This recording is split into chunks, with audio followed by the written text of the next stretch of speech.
So, yun know, bali kausap na. May nakausap tayo ngayon dito. Ang si tatay no, nagtitinda yata sila ng ano, mga ano dito, paninda. So ngayon, tinatanong ko siya kung bakit wala ihian dito. Ba't walang CR? Para sa mga gaya nito, ako'y naiihi. No? So, hindi ako makahanap ng ano. Yung basurahan, okay lang yun. Walang basura, wala kang makikitang basurahan dito. Okay lang sa akin yun kasi ano naman sanay naman ako na kahit yan pa yung bag ko dito may ano to, may mga basura. Mga plastic wrapper gano'n no? Kasi ganyan tayo mga taga Davao pagdating sa basurahan. Kaya si tatay syempre nilinisan niya sarili niya ano, bakod mo, harap mo, linis mo. Anyway, so sa basurahan okay lang tayo ng mga taga Davao kasi willing naman tayo magbitbit ng basurahan, ng basura, mga stick ng barbecue, lahat no, lagay natin sa bulsa hanggang sa makawin ng bahay or di kaya ay makahanap ng basurahan sa ating nilalakadan.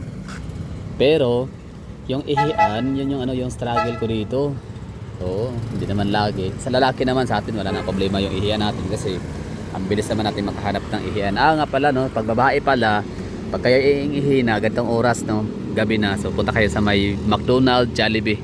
Diyan lang, sa likod lang niyan sa may Bolton Street. Okay, going back tayo dito sa ano, sa ihian no. Bakit wala pa lang ano, bakit pala sinasarado ito kasi yung park na to, Quezon Park. Osmeña, sorry. Osmeña Park kasi ito dito. So every ano lang, hanggang alas 6 lang siya ng gabi bukas. I mean pag alas 6 ng gabi sarado na siya. Tapos alas 6 naman ng umaga open. So dati kasi pagkaalala ko dito, open kasi ito dito 24/7. Marami ito tumatambay kahit gabi na. Pero ngayon tinatanong ko si tatay, bakit walang tawag nito, bakit walang CR? Bakit sinasarado yung CR, yung ano, itong loob nitong Osmeña Park? Kasi daw may naglalaba. O may pumapasok daw dyan para maglaba. Tapos yun, syempre inaabuso, di ba? Porket libre, porket ano siya, so lumalaki yung ano, yung nagiging konsumo ng tubig dito sa Davao City sa park kasi yun na nga, may mga naglalaba. So ngayon sa ating mga lalaki dito sa area na to, dito sa downtown of Davao, kapag naiihi tayo, ang gagawin ho natin, hanap tayo ng ano, ng mga pwede mapag-ihi ano, ng mga gilid-gilid. So syempre yung malayo naman dito sa city of Davao, I mean City Hall. So ako ang gagawin ko is maglalakad ako dito hanggang sa may Bukana. Ang galing. So yan pala yung explanation bakit walang CR dito sa lugar. At saka pangalawa din, yung basurahan, may explanation na rin doon, no, bakit walang basurahan na makikita within the streets of Davao City, lalo sa downtown area, dahil nga sa baka daw tapunan ng lagayan ng mga explosive devices, mga ganun, no. So iniiwasan yon, which is para sa akin, sige, okay na ako na magbitbit ng mga basurahan pauwi ng bahay kaysa naman sa may sumabog sa aking pinakamamahal na syudad, di ba? So syempre kahit hindi ko man kamag-anak yung mabibiktima sa pasabog na yon, syempre bilang isang Pilipino, di ba, ang sakit nun, ang sakit na kahit pa loyalist siguro. Maliban na lang siguro kung si Bangag at saka yung si Tambaloslos, okay lang kasi ano naman sila, isalot naman talaga sa totoo lang. Wala silang nagawang ano, proyekto, wala silang nagawang maganda sa Pilipinas, puro utang-utang, pinang-ayuda, no. Para merong tatanawing utang na loob yung mga bobo naman ng mga botante. I mean, hindi pala, sorry sa term. Hindi pala sila bobo. Inosente lang. Tsaka, yun, vulnerable, no. Talagang sila yung puntarya ng mga kurakot natin, mga politician, no. Kurakot means, ano, yung mahilig mang manipulate ng mga tao. Like, syempre pag list lang yung walang masyadong kaalaman, mangmang. 'Di ba? So, walang masyadong edukasyon kasi nga, si Tatay Digong lang naman talaga ang mayroong advokasya, no, na magbigay ng free college education sa Pilipinas, di ba? So syempre hindi kayo pwedeng mag-disagree kasi may proof, may resibo tayo diyan. Siya lang ang natatanging ano, pangulo na pumirma sa ganong batas, di ba? Siya lang natatangi. Anyway, so asa na ba tayo, no? So syempre hindi ko makaya, hindi ko matiis, hindi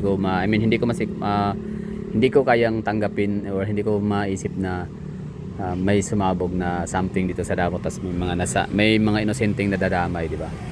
So kahit pa loyalist, kahit pa pink flower, syempre kababayan yan, Pilipino, inosente na nadidisgrasya sila ng walang kalaban-laban. Pero yun na nga, kung si Tamalos-los si Bangag story, ayun yun, okay lang, walang problema dun. Kasi yun na nga, mga salot naman yung mga yun. Anyway, Yun. So para sa akin okay lang na magbitbit ako ng basura sa bahay. 'Di ba? So okay na sa akin na walang basurahan na may kita within the area sa downtown area of Davao City. And pero yung sa CR no. So pwede rin no. Yun na nga maaring ang mga ngamoy panghi ang Davao City downtown area kapag ka merong ilalagay ng mga CR, 'di ba? Pwede no. Tsaka may mga pwedeng gagawing hindi maganda, 'di ba, sa CR. Like, yan na nga, pwedeng tapunan ng mga basura, 'di ba? O ano pa man. Basta for the hygiene po, tapos para ma-maintain yung ano, para ma-maintain yung kalinisan ng Davao. So, yun na no, tapos na tayo mag-ihi. Nganong dugay mo nang uli? Grabe ba ng alas 2 murag? Wala bayad. Pero kay kami sa una mag-meeting mi kuan man buntag man di man kadlawon. Siguro sa bagay kabaman po siguro yung manager ba nga di magapo mga tulog mo. Mas sayon nga bago matulog kaysa sa sayos buntag, di ba? Gikan mata. Tama ra sakto ra nga. Wala po time po doon. Adlaw. City man. Abiros in. Kasaud na mo di Nindot. Tisingi daw. Abiros in. Murag-murag ni tarong-tarong nga kuan ba kanang lodging house diri sa kuan. Dol. Nga murag di ka mabalaka pila puga ni diri ano. Ato na i-review sa hay. So yun lang no. Bali sa explanation natin paano nangyaring walang ihian sa Davao City downtown area kasi nga unang-una mapanghi no. Tapos pangalawa, siyempre baka may maglalaba. So iniiwasan na maabuso yung ganong mga public toilet facilities. And sa naman basurahan, meron naman pala, meron ba? Parang wala masyado talaga nakikitang matapunan.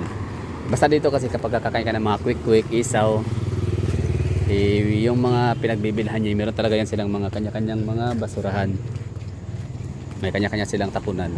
Kung makalimutan mong maitapon sa basurahan nila sa kailang mga tapunan, ibibitbit mo na yung pauwi.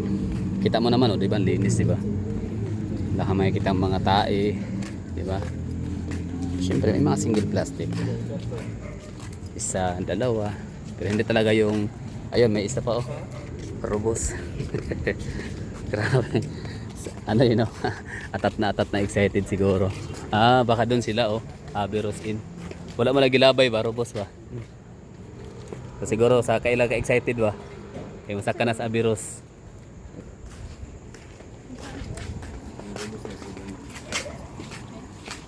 Yan na.